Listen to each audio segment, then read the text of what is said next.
الحمدللہ رب العالمین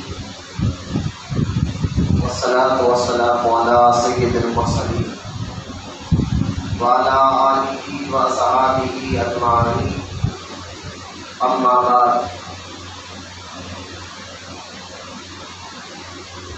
فاعوذ باللہ من الشیطان الرجیم، بسم اللہ الرحمن الرحیم۔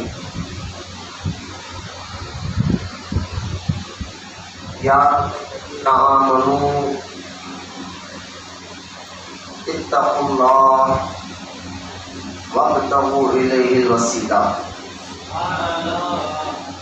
آمنت باللہ صدق اللہ العلی العظیم، وقال اللہ تعالی فی شان حبیبہ الکریم، ان اللہ وملائکتہ یصلون علی النبی یا ایھا الذین آمنوا صلوا علیہ وسلموا تسلیما۔ اللہم صل علی سیدنا ومولانا محمد معدن الجود والکرم وعلی آلہ وبارک وسلم۔ صلاۃ و سلام علیک یا رسول اللہ صلی اللہ تعالی علیہ وسلم۔ اما بعد، ہر تعریف اور بڑائی صرف اللہ تعالی کے لیے ہے، جو سارے جہان کا مالک ہے، مختار ہے، اور جو سارے جہان کا پالنہار ہے۔ میں اس بات کی گواہی دیتا ہوں کہ اللہ تعالیٰ کے سوا کوئی عبادت کے لائق نہیں، وہ ایک ہے، اس کا کوئی ساتھی اور شریک نہیں۔ اور میں اس بات کی بھی گواہی دیتا ہوں کہ آپ کے ہمارے پیارے آقا اور مولا حضور نور رحمت عالم نور مجسم حضرت سیدنا محمد مصطفیٰ احمد مجتبیٰ صلی اللہ تعالی علیہ وآلہ وصحبہ وسلم اللہ تعالیٰ کے آخری رسول اور اس کی برگزیدہ بندے ہیں۔ اللہ تعالیٰ حضور اکرم نور مجسم رحمت عالم صلی اللہ علیہ وسلم پر، اہل بیت، صحابہ کرام، تابعین اور تبع تابعین، اولیاء محمد پر قیامت تک بکثرت رحمتیں اور برکتیں نازل فرماتا رہے۔ سب مل کر محبت کے ساتھ ایک مرتبہ درود پاک پڑھیں۔ اللہم صلی علی سیدنا مولانا محمد معدن الجود والکرم وعلی آلہ وبارک وسلم۔ صلاۃ و سلام علیک یا رسول اللہ صلی اللہ تعالی علیہ وسلم۔ معزز سامعین، نوجوان ساتھیوں، بزرگوں، السلام علیکم ورحمۃ اللہ وبرکاتہ۔ وعلیکم السلام ورحمۃ اللہ۔ جیسا کہ آپ جانتے ہیں، حالات کے اعتبار سے شوال کا گزشتہ جمعہ ہو نہیں سکا، اور یہ بھی بڑی مشکل کے ساتھ، تو دعا کرتے کہ اللہ تعالیٰ سارے مشکلوں کو آسان کر دے، اور جلد سے جلد اللہ تعالیٰ جو ہے روح کے صدقے میں سے وبا کو ختم فرما دے۔ ورنہ شوال کا پہلا اشرار 8 تاریخ ہے، اس میں جو ہے جہاں پر حضور صلی اللہ تعالی علیہ وسلم کے چاچا، جن کے بارے میں حضور صلی اللہ تعالی علیہ وسلم نے فرمایا کہ میں نے آسمانوں پر لکھا دیکھا کہ یہ میرے چاچا خدا اور اس رسول کے شعر ہیں۔ میرے مراد حضرت سیدنا امیر حمزہ رضی اللہ تعالیٰ عنہ، جن کا مزار مبارک مدینہ منورہ میں احد کے میدان میں موجود ہے، اور یہ تمام پرکشش مزار مبارک آپ کا ہے، امیر حمزہ رضی اللہ تعالیٰ عنہ کا۔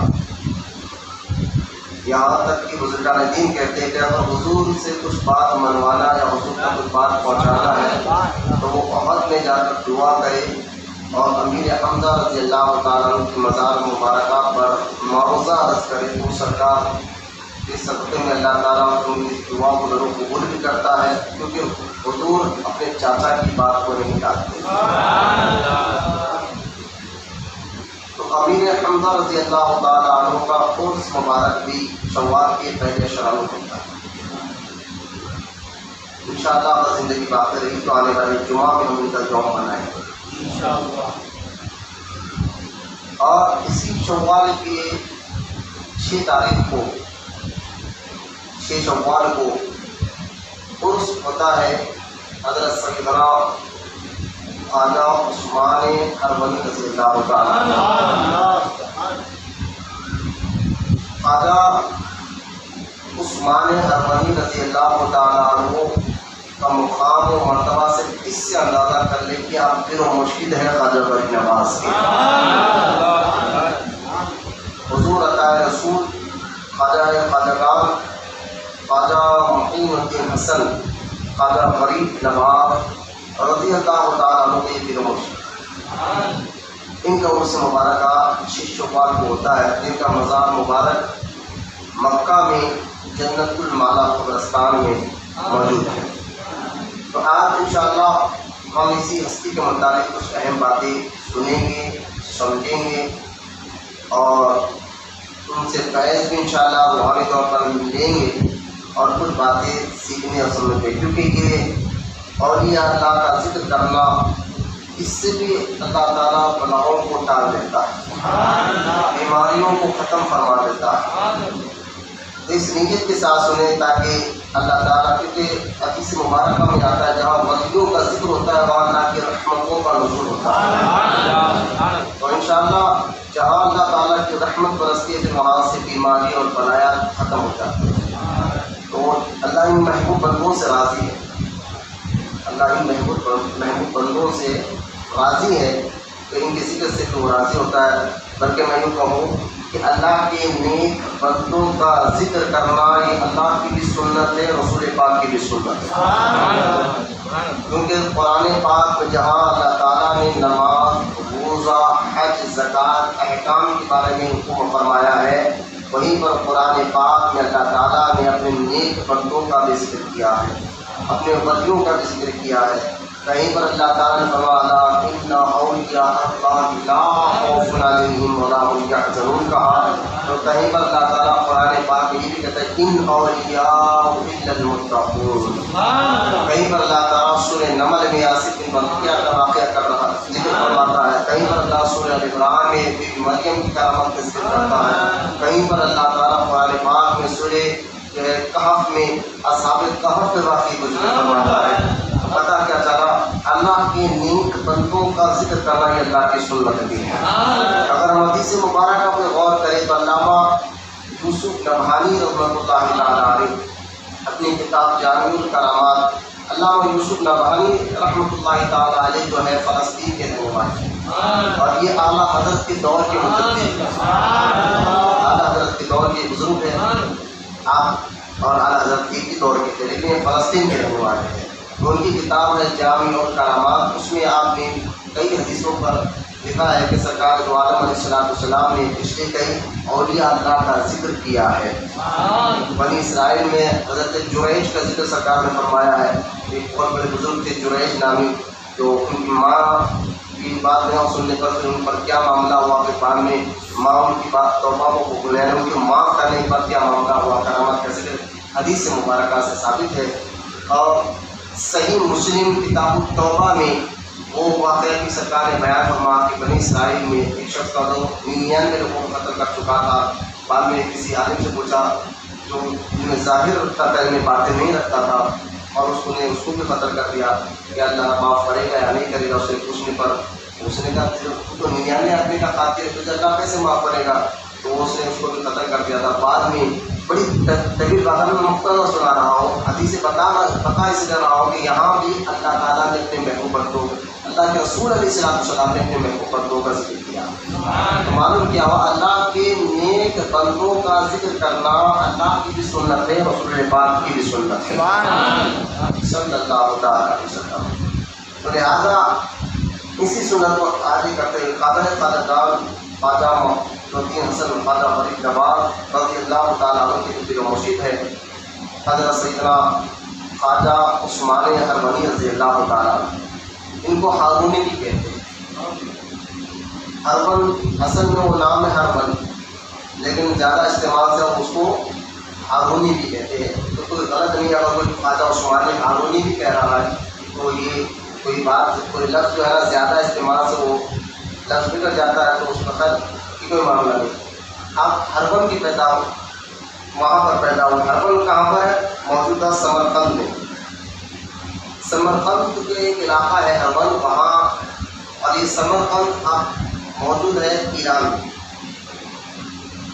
ایران کا ایک شہر ہے سمرقند، ٹھیک ہے، اور سمرقند کا ایک خطے کا نام ہے، قوم کا نام ہے ہرمن۔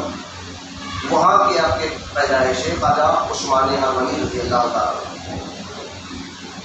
آپ کو لوگ خواجہ اس لیے کہتے ہیں کہ خواجہ کا معنی آقا اور سردار کے ہوتے ہیں۔ پہلے جو سید ہوتے تھے تو غیر ممالک میں، ایران وغیرہ میں جو لوگ سید ہوتے تھے نا، تو ان کو لوگ خواجہ کہہ کر پکارتے تھے، میرے آقا میرے سردار کہہ کر۔ تو خواجہ کا معنی آقا اور سردار کے بھی ہوتے ہیں، اور یہ صرف پہلے دور میں یہ صرف سیدوں کو پکارا جاتا تھا خواجہ۔ لیکن جب یہ لفظ انڈیا میں آیا تو انڈیا میں اس کو اتنا لفظ زیادہ ہو گیا، پھر لوگ بڑے بزرگ شیخ کو بھی اے میرے آقا میرے سردار یعنی خواجہ کہہ کر پکارنے لگے۔ لیکن عموماً پہلے ایسا ہوتا تھا کہ خواجہ کا لفظ جو ہے صرف سیدوں کو پکارا جاتا تھا، کیونکہ خواجہ کا معنی اے میرے آقا، اے میرے سردار، اس کے لفظ ہے۔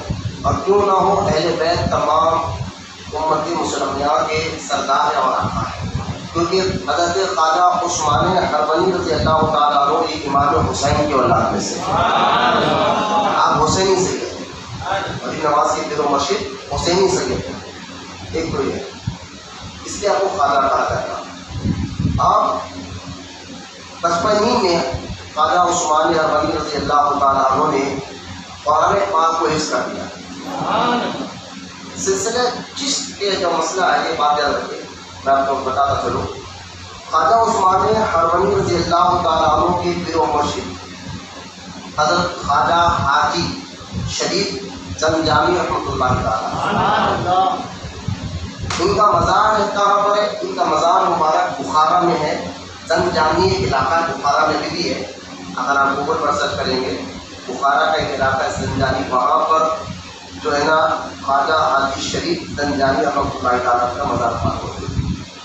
اور خواجہ حاجی شریف زنجانی رحمۃ اللہ تعالیٰ علیہ مرید ہے خواجہ مودود چشتی رحمۃ اللہ تعالیٰ، اور خواجہ مودود چشتی رحمۃ اللہ تعالیٰ علیہ مرید ہے خواجہ ابو اسحاق شامی چشتی رحمۃ اللہ تعالیٰ۔ اصل میں پھر سے کیونکہ ہم اہل نسبت بھی ہیں تو یہ سلسلے کی ساری باتیں ذرا اچھی طرح ذہن میں بٹھانے کی کوشش کریں، شاید اس سے پہلے بھی پڑھا ہو۔ سلسلہ چشت یعنی چشتی سلسلے کے جو بزرگ پہلے جن کو چشت کا لقب ملا، ابو اسحاق شامی، ابو اسحاق شامی، شامی یعنی ملک شام کے رہنے والے۔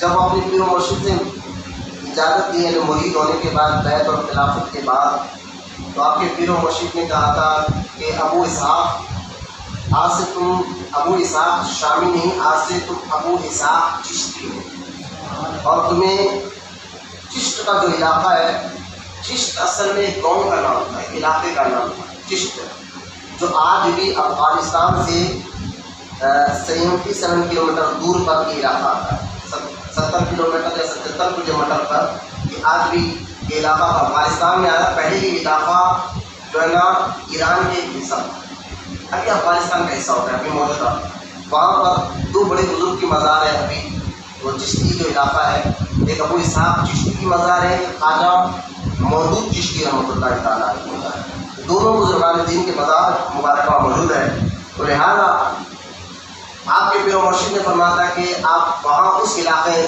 چشت کے علاقے میں جاؤ اور وہاں جا کے دین کی تبلیغ کرو، اور آج سے آپ کے سلسلے میں جو بھی آئے گا اس کو چشتی کہا جائے گا۔ تو لہٰذا ابو اسحاق شامی رحمۃ اللہ تعالیٰ علیہ اپنے پیر کی اجازت سے افغانستان کے علاقے کے چشت کا جو مسئلہ ہے، اگر جغرافیہ یعنی آپ وہ میپ دیکھیں گے تو 2 علاقے آپ کو چشت کے نام کے 2 علاقے ملیں گے.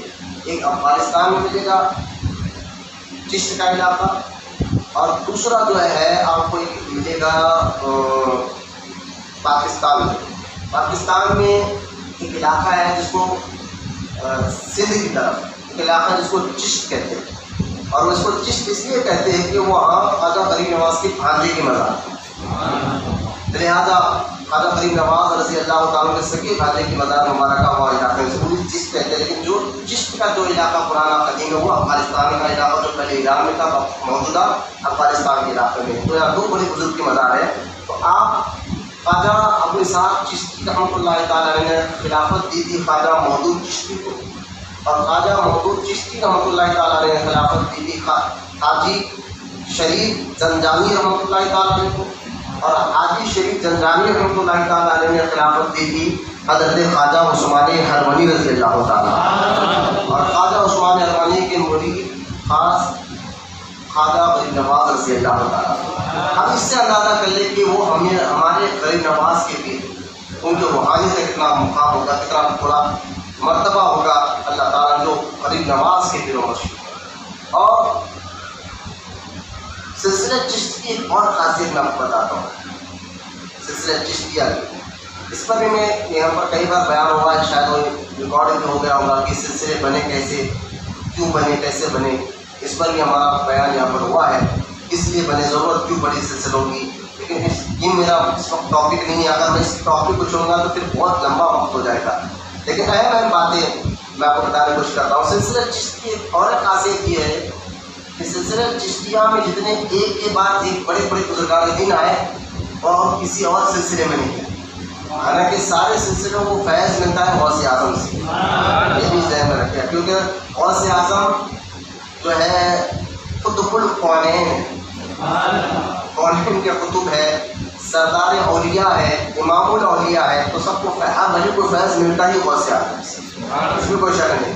لیکن سلسلہ چشتیہ کی خاصیت یہ ہے کہ ایک کے بعد ایک یعنی مرید پیر ہے، پھر ان کے مرید، پھر ان کے مرید جس مقام پر پہنچے وہ کسی اور سلسلے میں نہیں تو سلسلہ چشتیہ میں نظر آتے ہیں. آپ دیکھیے غریب خواجہ عثمان ہرمنی اتنی شان کے تو غریب نواز کتنی شان والے، غریب نواز اتنی بڑی شان والے تو ان کے مرید خواجہ قطب الدین بختیار کاکی کتنی شان والے، خواجہ قطب الدین بختیار کاکی کتنے شان والے تو ان کے مرید بابا فرید گنج شیخ کتنے شان والے، بابا فرید گنج شیخ کتنے شان والے تو ان کے مرید نظام الدین اولیاء کتنے شان والے. تو لہٰذا ایک کے بعد دیکھے جو ہے نا سلسلہ چشتیہ میں یہ بہت زیادہ ایک کے بعد بڑے بڑے اولیاء کاملین آئے ہیں.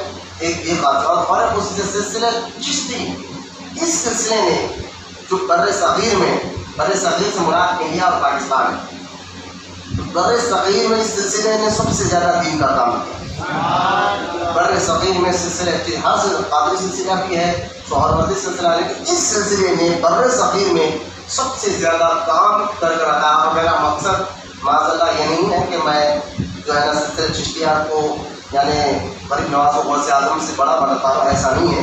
میں پہلے کہہ چکا ہوں کہ سارے ولیوں کو فیض ہی ملتا ہے غوث اعظم سے، وہ تو قونین ہے، یہ ذہن میں رکھ لیا. لیکن میں یہ بنیادی بات آپ کو بتا رہا ہوں کہ آج جو بر صغیر انڈیا اور پاکستان میں جگہ جگہ جب اذانوں کی آواز آ رہی ہے، نمازوں کی آواز آ رہی ہے، قرآن کی تلاوت کی آواز آ رہی ہے، تو اس کے پیچھے سب سے بڑا ہاتھ سلسلہ چشتیہ کا ہے.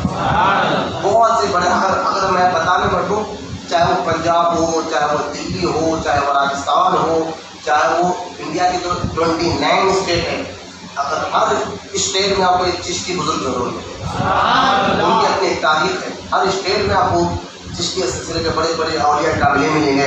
صرف ہندوستان کے نہیں، چاہے آپ پاکستان میں جو 7 اسٹیٹ بنے ہوئے ہیں وہاں چلے جائیں، وہاں بھی سلسلے چشت کے بڑے بڑے بزرگان دین کے مزارات ملیں گے جنہوں نے اپنا تن من دھن سب دین کی خدمت کے لیے لگا دیا. خواجہ عثمان ہرمنی رضی اللہ تعالیٰ عنہ بچپنے ہی میں آپ قرآن کو حفظ کر دیا، حافظ قرآن کو چھوڑ دیا خواجہ عثمان ہرمنی رضی اللہ تعالیٰ. اور آپ کی عادت مبارکہ تھی، خواجہ عثمان ہرمنی رضی اللہ تعالیٰ عنہ کی عادت مبارکہ تھی کہ آپ دن میں ایک مرتبہ اور رات میں ایک مرتبہ پورا قرآن پڑھا کرتے.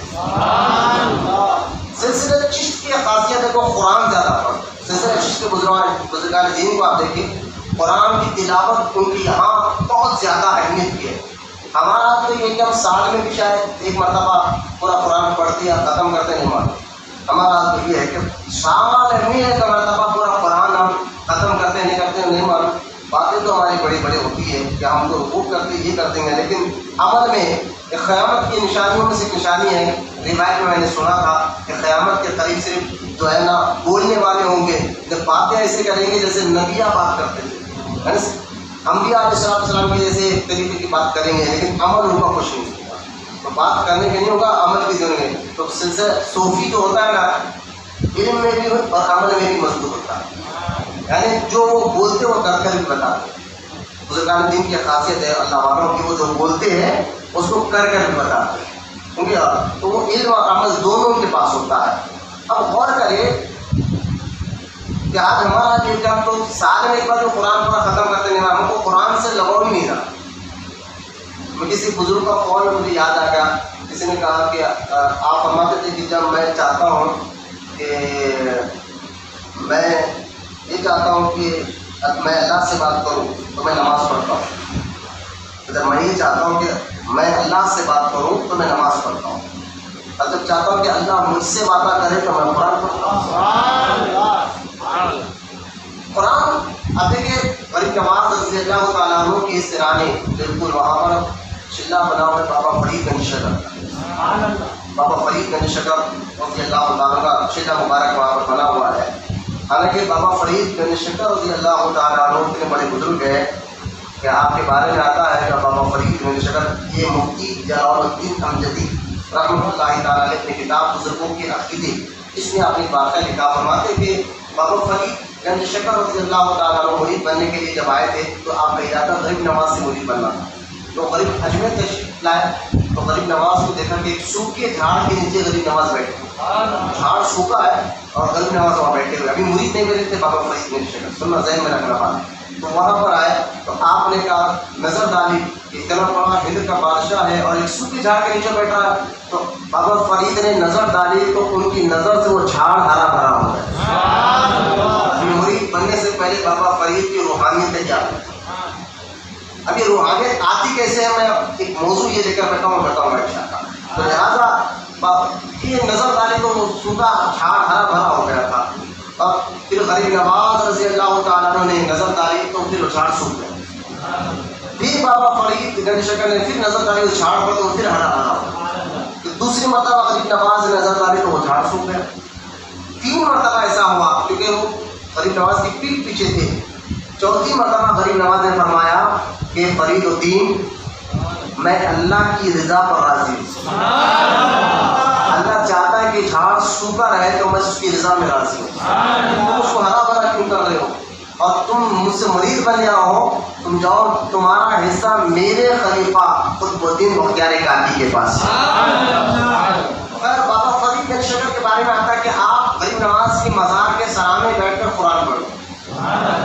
دیکھیے آپ قرآن جو ہے نا آج ہمارا آتی ہے نا کہ ہم چاہتے ہیں کہ جو ایسا وظیفہ ملے، وظیفے پہ تو ہم توجہ دیتے ہیں، لیکن اگر ان کو کوئی ایسا وظیفہ بتائے جس کے پڑھنے سے ہمارے کام ہو جائے، ہماری مشکل حل ہو جائے، ہماری پریشانیاں حل ہو جائے، اگر ہم ایسا وظیفہ بتائیے حضرت کہ ہم گھر کے باہر نکلے تو ہمیں کوئی دشمن دیکھ نہ سکے، کوئی حملہ نہ کر سکے، اب اس کو بولے بھائی ٹھیک ہے تو بسم اللہ الرحمن الرحیم پڑھو، تو وہاں اس کی یعنی سوچ ہماری کا فکر ہماری کا ختم، قرآن سے ہمارا لگاؤ کیسا کم ہو چکا ہے، میں یہ بتانا چاہتا ہوں۔ اس کو بسم اللہ الرحمن الرحیم اگر پڑھتے تو اس کو کیا ہلکی بات نظر آتی ہے، وہ سوچ لگتا ہے یار کیا پڑھو اور کوئی وظیفہ بتائیے، جبکہ قرآن ہے، قرآن میں بڑے بڑے بزرگان دین کو جو ملا ہے وہ قرآن کی تلاوت سے زیادہ ملا، تو لہٰذا قرآن کو دیکھیں آپ بابا فرید گنج شکر کا مزار کے پاس غریب نواز کے مزار کے سرانے بیٹھ کر قرآن پاک کی تلاوت کر رہے تھے، تو اچانک ایک آیت آپ کی سے چھوٹ گئی تو مزار سے آواز آتی ہے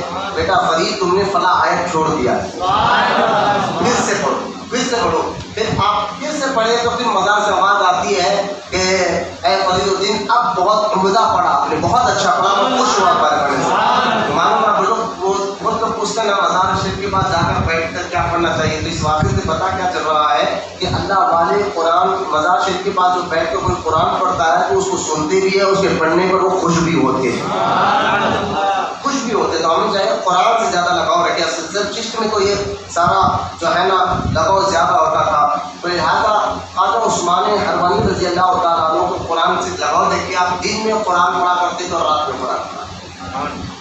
اب آپ نے 18 یا 19 سال کی عمر میں علم ظاہر کو مکمل طور پر حاصل کر لیا. خواجہ عثمان حرمانی حافظ تو بن چکے تھے بچپن ہی. جب سارا علم حاصل کر لیا تو اب آپ کو پیر کامل کی تلاش ہوئی، اور پیر کامل کی تلاش میں آپ نکلے. اب پیر ہونا ضروری ہے. اس راہ میں طریقت کی راہ میں پیر کے بہتر راستہ نہیں ملتا. بھائی اگر آپ دیکھیں کسی میوزیم کو اگر آپ جا رہے ہیں تو اس میوزیم کے بارے میں جانکاری کے لیے آپ کو ایک گائیڈ رکھنا پڑتا ہے. وہ گائیڈ بتائیں گا آپ کو کہ بھائی یہ فلاں راجا یہاں بیٹھتا تھا، یہاں کھاتا تھا، یا سوتا تھا، یہ یہاں ایسا کرتا تھا. یا اگر گائیڈ نہ ہو تو آپ کو کچھ نہیں. تو لہٰذا پیر جو ہے نا آپ کا گائیڈ ہوتا ہے روحانیت. اس کو منزلیں معلوم ہوتا ہے کہ مرید کو کب کہاں کیا کرانا ہے. پیر کو معلوم ہوتا ہے، وہ گائیڈ ہوتا ہے تمہارا، کہ تمہارا پر نظر رکھتا ہے، تو تمہیں بتاتا ہے یہ منزل کیسے طے کرنا ہے.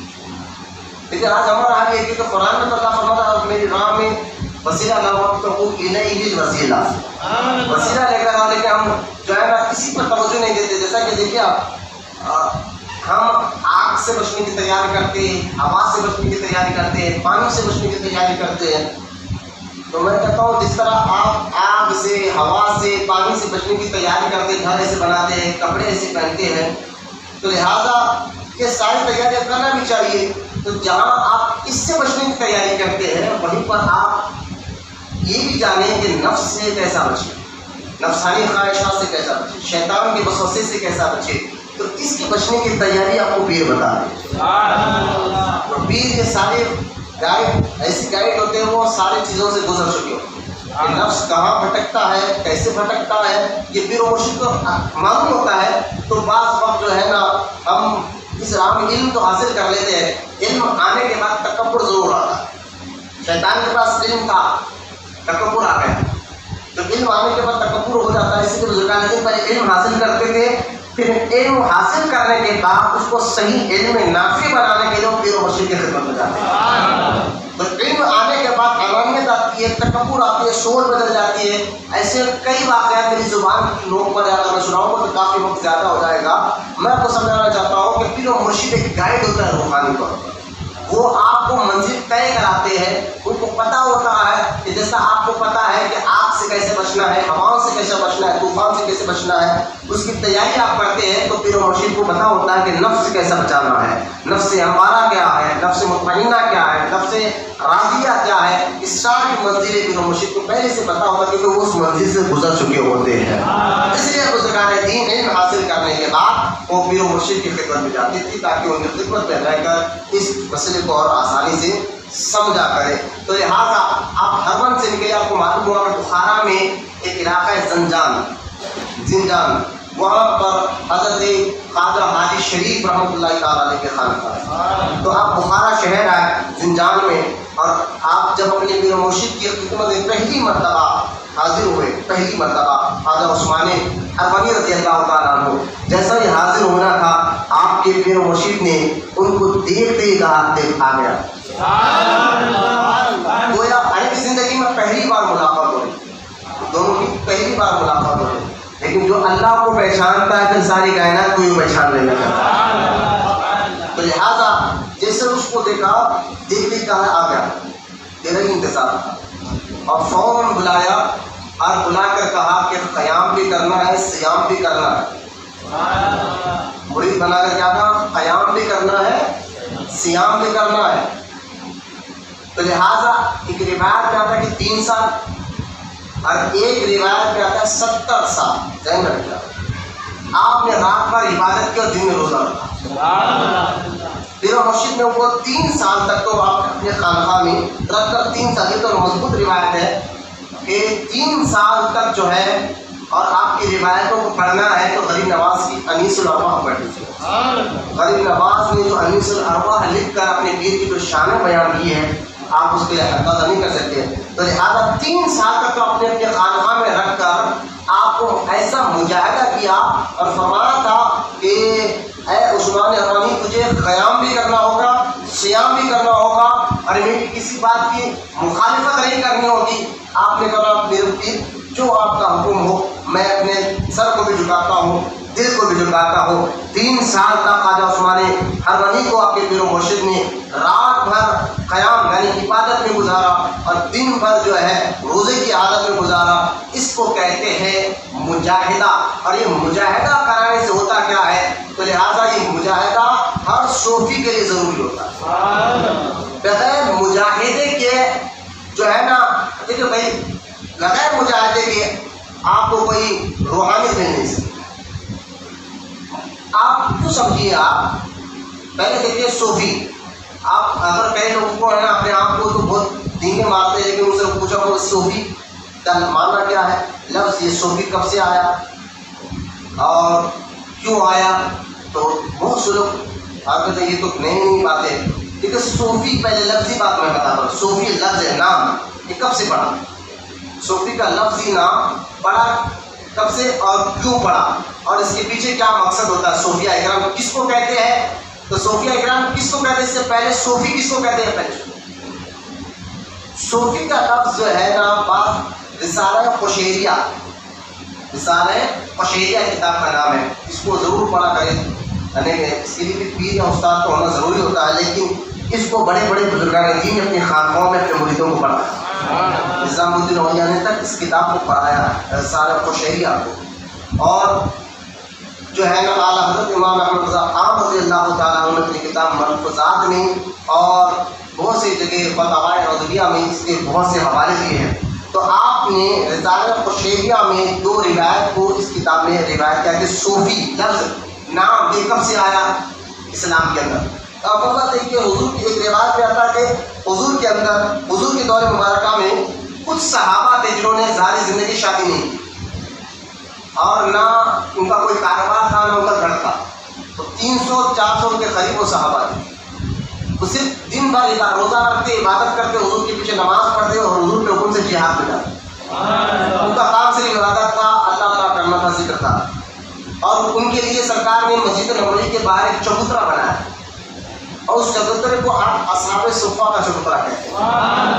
اصحاب صفہ کا چبوترا آج بھی جو ہے نا سرکار کے روضہ مبارک کے باہر وہاں جو کیونکہ وہاں بھی حکومت ہے انہوں نے گھیر رکھا ہے وہاں پر جالی وغیرہ. تو اصحاب صفہ حضور کے قدموں میں, حضور کے مزار مبارک کے قدموں میں جو اصحاب صفہ کا چبوترا ہے تو وہ 300 یا 400 صحابہ تھے جنہوں نے ساری زندگی دین کے لیے وقف کر دی. ان کا کام نہ انہوں نے شادی کی تھی, نہ کوئی کاروبار تھا, نہ وہ بھوکے, نہ کوئی دیا ٹھیک ہے نہ دیا تو بھوکے رہ جاتے تھے.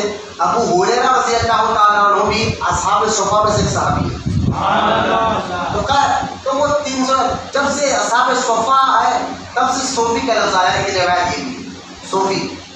تو لہٰذا اب دوسری بھی روایت ہے کہ تابعین کے دور میں سب سے پہلے جس کو صوفی کہا گیا وہ ابو ہاشم صوفی رحمۃ اللہ تعالیٰ کہ ان کی وفات 150 ہجری میں ہوئی. 150 ہجری میں ان کی وفات ہوئی ہے. یاد رکھے مریدوں کہ سب سے پہلے جس کو صوفی کہہ کر پکارا گیا وہ ابو ہاشم صوفی ہے. ان کا نام ابو ہاشم ہے اور ان کو صوفی کا ٹائٹل دیا گیا. اور ان کی وفات سن ہجری 150 جب امام اعظم ابو حنیفہ رضی اللہ تعالیٰ عنہ کے دور میں امام اعظم کی وفات کا بھی سن ہجری 150 ہے. تو لہٰذا آپ جو ہے نا 150 ہجری میں وفات تو سب سے پہلے تابعین کے دور میں آپ کو صوفی کہا. اچھا یہ تو لفظی بحث ہوئی. کہنے کی وجہ کیا تھی کہ کیوں کہا گیا یہ امپورٹنٹ رکھتا ہے تاکہ اس سے آپ کو اولیاء اللہ سمجھ میں یہ بہت زیادہ امپورٹنٹ رکھتا ہے. کیوں آپ کو صوفی کہا گیا, ضرورت کیوں پڑی؟ اس لیے ضرورت پڑی کہ دیکھیے قرآن پاک میں اور حدیث مبارکہ میں ذکر آیا ہے کہ بندہ کے اندر اچھے اخلاق پیدا ہوئے جس کو اخلاق حمیدہ کہتے ہیں. 2 چیزیں ہیں, ایک ہے اخلاق رذیلہ اور ایک ہوتا ہے اخلاق حمیدہ. اخلاق رذیلہ گندی مزاج والے، جھوٹ، غیبت، چغلی، حرام کھانا، لوگوں کو بلا وجہ تکلیفیں دینا، یہ کیا ہے؟ اخلاق رذیلہ، گندی مزاج والے۔ اور ایک ہوتا ہے اخلاق حمیدہ۔ تو بزرگان دین جو ہے نا اخلاق حمیدہ کے پیکر ہوتے ہیں۔ اخلاق حمیدہ کیا ہے؟ رذیلہ تو میں نے بتا، حمیدہ کیا ہے؟ اچھی اخلاق کیا ہے؟ اللہ کا شکر ادا کرنا، توکل، اللہ پر یقین کرنا، صبر کرنا، نیک کام کرنا، رشتہ داروں کا خیال کرنا، خدمت خلق کرنا، دل کو جھوٹ سے، غیبت سے، سوچ کو، فکر کو، سارے گناہوں سے اپنے آپ کو محفوظ رکھنے کا نام اخلاق حمیدہ۔ اور یہ اخلاق حمیدہ جو اس کے اندر ہوگا، اسی کے اندر خدا کی معرفت آتی ہے۔ خدا کی معرفت، اللہ کی پہچان جو ہے نا، جس کے اندر اخلاق حمیدہ ہوگا۔ اب اس کو آسان کر کے سمجھے، دیکھیے اخلاق حمیدہ میں اور اخلاق رذیلہ میں ایک ہے تکبر، یہ اخلاق رذیلہ ہے، گندی اخلاق۔ اگر ایک بندے کے اندر سب ہے، یعنی اچھے اخلاق ہے، اخلاق حمیدہ کی ساری کوالٹی ہے، لیکن ایک رذیلہ عادت ہے، وہ تکبر اس کے اندر ہے، تو تکبر روحانیت کی ضد ہے۔ مثال کے طور پر یوں سمجھیے آپ کہ خوشبو اور بدبو ایک جگہ ہو سکتی، کیوں کہ خوشبو اور بدبو، خوشبو اس کی ضد ہے، بدبو یہ ایک جگہ نہیں ہو سکتی، دن اور رات ایک جگہ نہیں ہو سکتی، اس کی ضد ہے۔ تو لہٰذا اسی طرح روحانیت، خدا کی معرفت کا نور اسی کے دل میں آئے گا جس کے اندر اخلاق حمیدہ کے ٹوٹل سب چیزیں اس کے اندر موجود ہیں، جتنے کوالٹیز ہیں، وہ شاکر ہونا ہے، اللہ کا شکر گزار بندہ ہونا چاہیے، صابر ہونا چاہیے، اس کے اندر جھوٹ نہیں ہونا، غیبت نہیں ہونا، تکبر نہیں ہونا۔ تو لہذا یہ اخلاق حمیدہ اور اخلاق رذیلہ، اخلاق رذیلہ کی ایک صفت بھی اگر کسی بندے کے اندر ہو تو لہذا اس کی روحانیت کی ضد ہے، اس کے اندر روحانیت نہیں آ سکتی، اس کے اندر وہ روحانی والا نہیں بن سکتا۔ تو آپ دیکھیں خانقاہوں میں بیٹھے رہے ہیں، اپنے آپ کو مشائخ کہہ رہے ہیں، لیکن غیبت خانقاہ میں ہو نہیں معذرت۔ میں ہر خانقاہ کی بات نہیں کر رہا ہوں، جو ہو رہا ہے میں بتا رہا ہوں، ہر خانقاہ کی بات میں نہیں کر رہا ہوں۔ تو لہٰذا خانقاہوں میں غیبت نہیں ہونا کہ فلاں وہ ہے، فلاں یہ ہے، تو مجھے بتائیے کہ روحانیت کہاں سے آئی؟ پہلے خانقاہوں میں ایسا ہوتا تھا کہ اگر انسان تو انسان ہے، خانقاہ کے پھینکے ہوئے گوشت کے ہڈی کے ٹکڑے اگر کوئی جانور کھا لیتا تو وہ کتا بھی شیر پر بھاری ہو جاتا تھا، اس کے اندر ایک پاور آ جاتا تھا۔ تو خانقاہ کے تبرکات کھانے کتنے فائدے ہوتے تھے، لیکن جس خانقاہ میں غیبت بولی جا رہی ہو، چغل خوری کی جا رہی ہو، اور یہ کہا سکھایا جا رہا مریدوں کو جاؤ ان سے لڑو، ان سے گالی دو، ان کو ایسا بولو، میں کہتا ہوں کہ ان کے اندر روحانیت کہاں ملے گی، اس سلسلے کا فیض کہاں سے آئے گا؟ یہ ساری فیض ان سے لینا، ان کے اندر آنا یہ ممکن نہیں، تو ہو ہی نہیں سکتا۔ لہٰذا کیونکہ اخلاق حمیدہ جو ہے، اس کے میں کوالٹیز میں نے آپ کو گن کر بتایا ہو، اس کو لکھنے والے فتح رضیہ میں اعلیٰ حضرت نے اخلاق حمیدہ کے سارے چیپٹر گنا کر بتائے ہیں، اور اخلاق رذیلہ کے سارے چیپٹر گنا کر بتائے ہیں، اور بتا کہ اخلاق حمیدہ کتنے چیپٹر اعلیٰ فرماتے میں نے بتایا ہو، اس میں سے ایک ہو، ایک بھی نہ ہو، 9 ہے۔ مثال کے 10 چیپٹر ایسے جو اخلاق حمیدہ کے آپ کے اندر، 10 میں سے 9 آپ کے پاس ہے اور 10واں نہیں ہے، تو روحانیت آپ کے اندر پھر بھی نہیں ہے، کیونکہ ضد ہے۔ اخلاق رذیلہ، اخلاق حمیدہ ایک دوسرے کی ضد ہے، تو لہٰذا اس کے اندر اگر اخلاق حمیدہ آئیں گے اور اخلاق رذیلہ ختم ہو گئے، تبھی اس بندے کے اندر روحانیت آئے گی، تبھی اس کا دل صاف ہوگا۔ لیکن جو اپنے آپ کو پیر کہہ کر جن میں تکبر رکھے، انانیت رکھے، غرور رکھے، اور پھر کہے کہ میں بہت بڑا پیر صاحب ہوں، میری بات مانو، ایسا نہیں ہو سکتا۔ تو لہٰذا اس کے اندر عاجزی نہیں ہے، انکساری نہیں ہے، شکر نہیں ہے، تکبر اس کے اندر آ گیا معاذ اللہ، تو پھر اس کے اندر روحانیت نہیں آ سکتی۔ تو اخلاق حمیدہ کیسے آپ کے اندر آئے، اور اخلاق رذیلہ جو گندی آپ کی مزاج وہ ختم کیسا ہو، یہ سوال ہوتا ہے۔ جب آپ سمجھ گئے کہ اللہ، کیونکہ بندے کو بھیجا گیا ہے اللہ کی عبادت، بندے کو دنیا میں بھیجا گیا ہے، اور ہم نے اللہ کا خبر، ہم نے جن و انس کو ہماری عبادت کے لیے پیدا کیا، تو بغیر اللہ کی پہچان کے بندہ عبادت کیسا کرے؟ خود مولا کائنات علی مرتضیٰ رضی اللہ تعالیٰ عنہ سے پوچھا کہ یہ روحانی کی بات بتا رہا ہوں آپ کو، اور کہا آپ جس رب کی عبادت کرتے ہیں کبھی ان کو دیکھا؟ آپ نے فرمایا ہائے اگر میں دیکھتا نہیں تھا تو سجدہ کیسے کرتا؟ آج حضرت رحمۃ اللہ تعالیٰ علیہ کے بارے میں فرماتا آتا ہے کہ کبھی کبھی آج حضرت سجدے میں بہت لمبا سجدہ کرتے. کسی نے پوچھا حضور کبھی ایک سجدہ اتنا لمبا کر دیتے کہ وہ کافی دیر ہو جاتی ہے، وجہ کیا ہے؟ تو آج حضرت نے فرمایا جب تک تجلی کا نور کا جلوہ مجھے نظر نہیں ہے اپنے سجدے سے سر نہیں اٹھاتا. یہ بخاری کے حدیث میرا سرکار نے خود فرمایا خدا کی عبادت ایسی کرو جیسا تم خدا کو دیکھ رہے ہو. یہ مقام تک اولیاء کرام پہنچے ہوتے ہیں. یہ حدیث بھی ہے. آپ بولیں گے بھائی بندہ اللہ کے دیدار کیسے کر سکتا ہے؟ دنیا میں رہتے کوئی بندہ نہیں کر سکتا، یہ بات شریعت کا حکم ہے. کوئی بندہ جاگتے ہوئے اللہ کو دیکھ نہیں سکتا. ہاں خواب میں اللہ کے دیدار کر سکتا ہے. جاگتے ہوئے دیکھنا اسی لیے ہمارے نبی کا خاصہ ہے. ہمارے آقا علیہ السلام کی خصوصیت ہے کہ انہوں نے جاگتے ہوئے اللہ کا دیدار کیا ہے معراج کی رات. لہٰذا جاگتے ہوئے اللہ کا دیدار کرنا یہ جو ہے نا یہ بندے نے یہاں خواب میں دنیا میں بندوں پر اللہ کا دیدار ہوتا ہے. جیسا امام اعظم ابو حنیفہ کے بارے میں آتا ہے ایک روایت میں 99 مرتبہ، ایک روایت میں 200 مرتبہ امام اعظم نے خواب میں اللہ کا دیدار کیا. یہ کیفیت کی ایک تجلی آتی ہے اللہ کی طرف سے جس کو جو ہے ایسی تجلی پہنچتی ہے جس سے بندہ مطمئن ہوتا ہے. جیسا خواجہ عثمان حرانی کہتے ہیں میں سمد مخرم کے بزرگ سے ملنے گیا اور میں دیکھا کہ وہ بزرگ نفل نماز پڑھ رہے اور نفل نماز سے انہوں نے رکعت بنا اللہ اکبر کہا تو رکعت آپ کام کا کام کاج چھوڑا اللہ اکبر اس طرح انہوں نے 100 مرتبہ اور 100 بار بولنے کے بعد رکعت باندھی. جب انہوں نے نفل نماز ختم کی تو میں نے کہا حضرت آپ نے رکعت باندھنے سے پہلے اللہ اکبر 100 مرتبہ کیوں کہا؟ تو آپ نے فرمایا عثمان حرانی اصل میں جب تک میں اس وقت تک رکعت نہیں پڑھتا جب تک میں خدا کی بارگاہ میں حاضر نہیں ہو جاتا میں اس کی تجلی کا مجھے دیدار ہوگا تبھی میں رکعت پڑھتا. اللہ تو یہ ساری کیفیت آتی کب ہے بندے کے اندر؟ جب اس کے اندر سے اخلاق رذیلہ ختم ہوتا ہے، گندی عادتیں ختم ہوتی ہے تو یہ روح کا تعلق جو رب سے ہے، یہ روح کا تعلق جو رب سے ہے، جو قرآن میں اللہ فرماتا ہے ہم نے آدم کے اندر اپنی روح ڈالی ہے.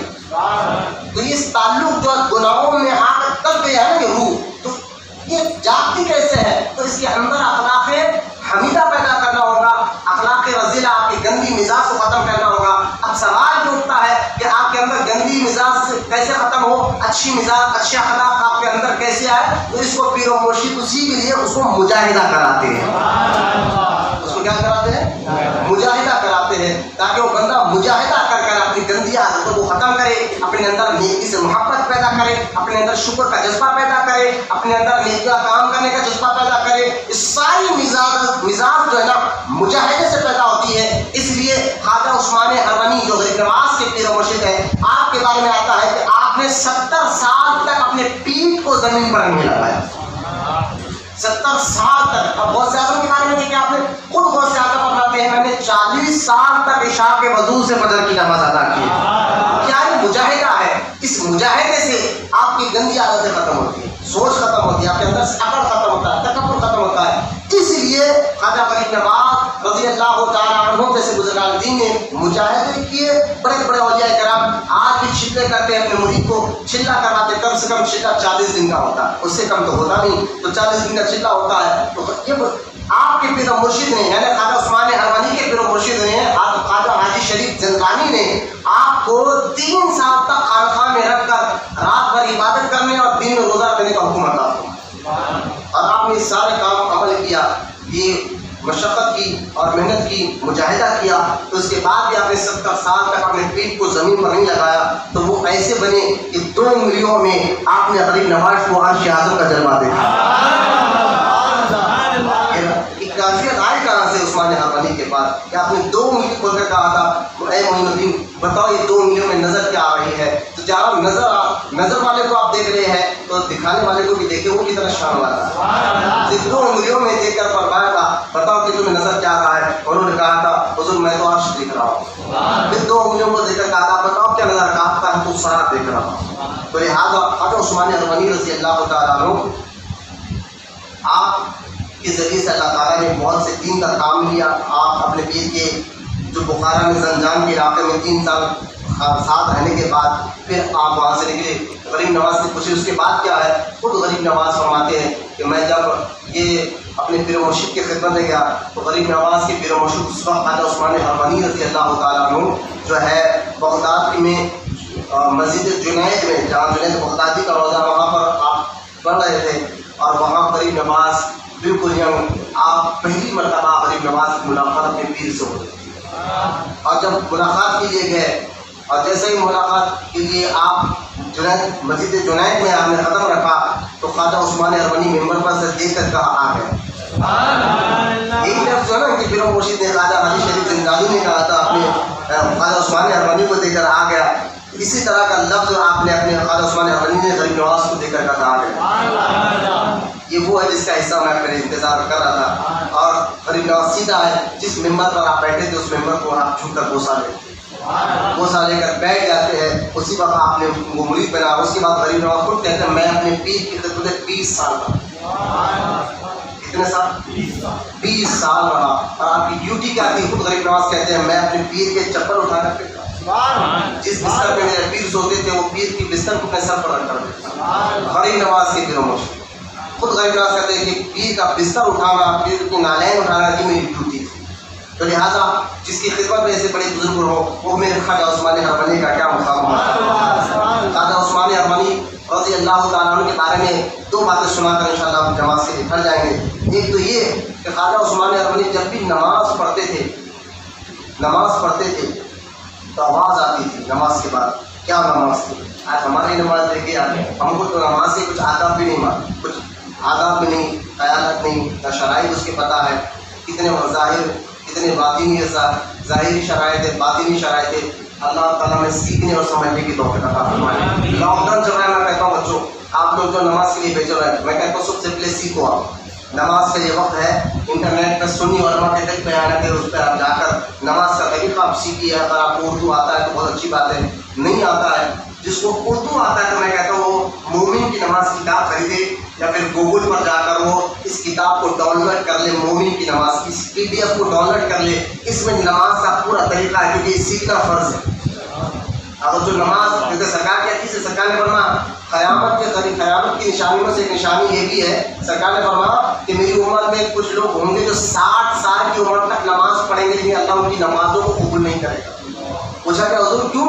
فرمایا اس لیے کہ نہ ان کا سجدہ صحیح ہوگا نہ ان کا رکوع صحیح ہوگا. تو لہٰذا آج یہ ہے کہ ہمیں نوجوان بچے چھوٹے بوڑھے بھی ہو گئے 60-70 سال کی عمر کے آدمی کو سجدے میں کتنے انگلیاں اور سجدے کے ہڈی جو 7 ہڈی ٹیکنا سجدے میں پھنس ہے وہ پتہ نہیں. لہٰذا سیکھنا ضروری ہے. عبادت سیکھنے سے آتی ہے. عبادت آپ دیکھا دیکھی عبادت نہیں ہو سکتی. بارش پڑھتے تھے دادا پڑھتے تھے میں نہیں پڑھوں گا. عبادت سیکھنے سے آتی ہے، دیکھنے سے نہیں آتی. اور خدا کے واسطے لاک ڈاؤن چل رہا ہے، ایسے موقع پر آپ دین سیکھیں. دین سیکھنا بھی عبادت ہے. آپ گھر میں بیٹھ کر کچھ مطالعہ پڑھ رہے ہیں کتاب رومن انگلش میں یا ڈاؤن لوڈ کر آپ. انٹرنیٹ تو چل رہا ہے ماشاءاللہ. انٹرنیٹ کے بارے میں تو بچوں کو اچھی طرح سے پتہ ہے تو گوگل پر جا کر سرچ کریں کتابیں اور کسی سنی عالم دین کے بیانات کو آپ سنیں تو انشاءاللہ تعالیٰ آپ کو یہ ساری چیزیں سیکھنے اور سمجھنے کو ملیں گے. لہٰذا کیونکہ انٹرنیٹ پر وہابی بھی بڑے گھیرے ہوئے، بدعقیدہ بھی بڑے گھیرے ہوئے ہیں تو خدا کے واسطے ان کی باتوں میں نہ آئے اور ان کی بات آپ کو ان کے بیان نہ سنیں.